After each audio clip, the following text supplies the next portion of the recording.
Bora, pessoas, vamos falar então sobre documentação. Algo que eu vejo aí em times, pessoas que estão começando a trabalhar com agilidade, paira um pouco aí de dúvidas sobre o que deve ser feito em termos de documentação ou não. Ou até alguns times que eu entendo que é por um pouco de ou desconhecimento ou desonestidade mesmo.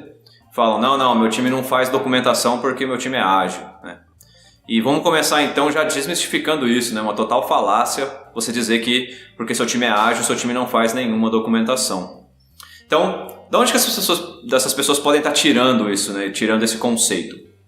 O terceiro valor do Manifesto Ágil é um valor que fala que, né, o item da esquerda aqui, que é o software funcionando, ele é mais importante do que um item da direita aqui, que é documentação abrangente. Porém, é saber que é mais que, né? O software funcionando ele é mais importante do que a documentação abrangente, mas a documentação ela tem o seu valor também. Tá? Isso não significa que a gente está descartando completamente as documentações dentro do universo ágil.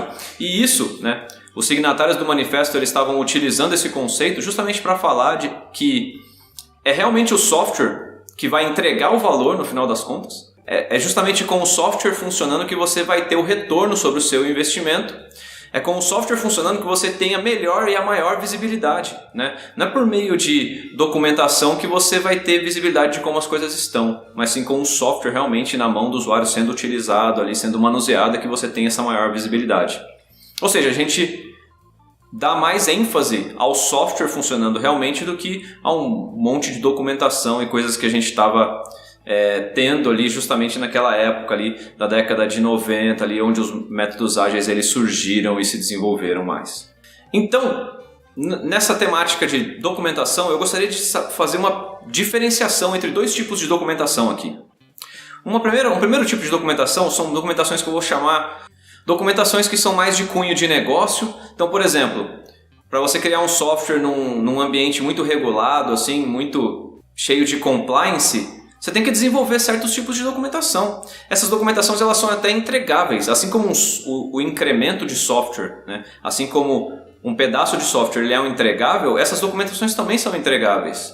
Então aqui a gente tem documentos que estão conectados a regulações, documentos que estão conectados, por exemplo, a um manual de usuário, né? Se você está prestando uma consultoria, sendo uma empresa terceira sendo contratada, geralmente você vai ter que entregar também algum tipo de documentação, né, que possa ser uma referência para o teu usuário estar consultando de alguma forma, algum tipo de documento de arquitetura, né? Simplesmente você vai entregar o software e vai virar as costas. Não, você entrega algum documento de arquitetura, alguma coisa que o cliente que contratou ali o teu serviço, ele tem alguma referência, algum tipo de documentação ali de segurança, algum tipo de documentação ali de guideline, algum tipo de documentação ali que seja para treinamento dos teus usuários. Então, essas documentações de negócio, ela tem sim o seu valor como um entregável até, né? Faz parte, vamos dizer assim, da contratação do teu serviço. Essa documentação de negócio é diferente de uma documentação que eu vou colocar aqui, uma documentação de desenvolvimento, uma documentação que vai ser mais utilizada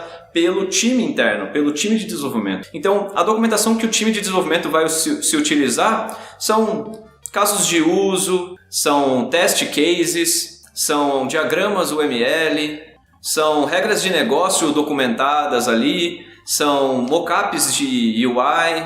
Então são todos documentos intermediários ali que vão ser usados internamente ali pelo teu time para se chegar a um incremento de software, para se chegar a um pedaço de software.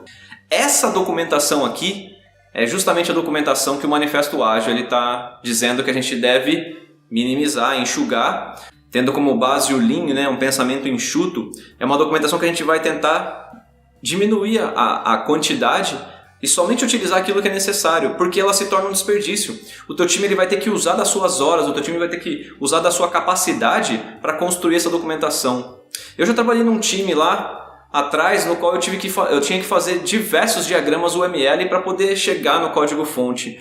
Isso era um grande desperdício. Esses diagramas depois eles não era feita a devida manutenção, né? A gente mudava o código-fonte, não mudava os diagramas, e eles não tinham tanta utilidade assim, no fim.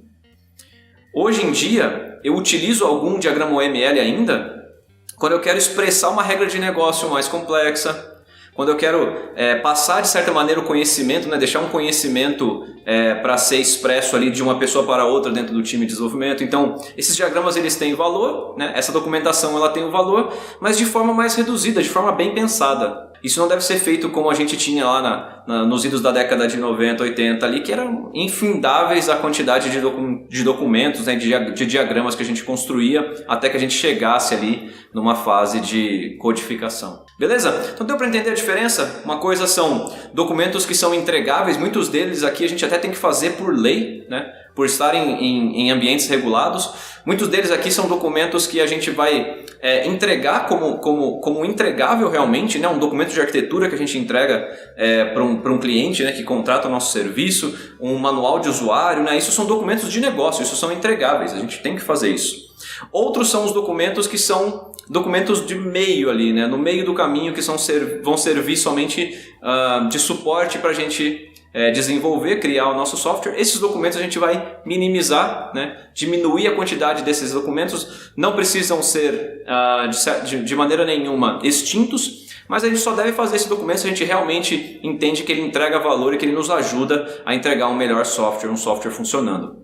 Ok? Então, esse é o mito que acaba de cair sobre o ágil não ter documentação. Na verdade, existe sim documentação, só que você deve pensar muito bem em qual documentação você vai fazer, com qual objetivo, e a documentação que vai entregar valor no final das contas. Beleza, gente? Esse foi o vídeo de hoje.